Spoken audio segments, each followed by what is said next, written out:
तर भारतीय लष्कराला आता पंतप्रधान नरेंद्र मोदींनी पूर्ण फ्री हँड दिलेला आहे। अगदी तिन्ही दलांना सांगितलंय की तुम्हीच वेळ ठरवा आणि कशा प्रकारे हल्ला करायचे हे देखील ठरवा। आणि यामुळे आता पाकिस्तानची चांगलीच तंत्रलेली आहे आणि एक महत्त्वाचा दावा जो आहे तो पाकिस्तानने केलेला आहे। अगदी मध्यरात्री 2 वाजता पत्रकार परिषद पाकिस्तानमध्ये घेण्यात आली आहे।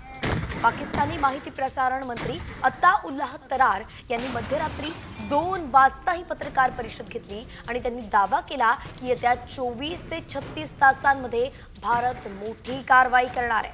हा दावा त्यांनी केला त्यामुळे आता पाकिस्तानचे धाबे दणाणलेत हे तर स्पष्ट दिसतंय।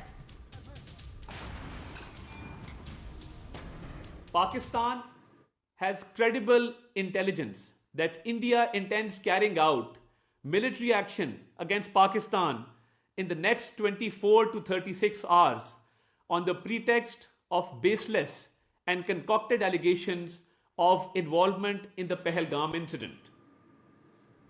पाकिस्तानकडून सतत काही ना काहीतरी कुरापती सुरूच आहे। सीमारेषेवरती त्यामुळे तणाव निर्माण झालाय आणि आता जो हल्ला झाला होता त्याला प्रत्युत्तर देणं तर भागच आहे आणि म्हणून भारत कुठली मोठी कारवाई करू शकते याची भीती पाकिस्तानांना वाटते आणि म्हणून त्यांनी 24 तासांत भारत हल्ला करू शकतो असा दावा केलाय।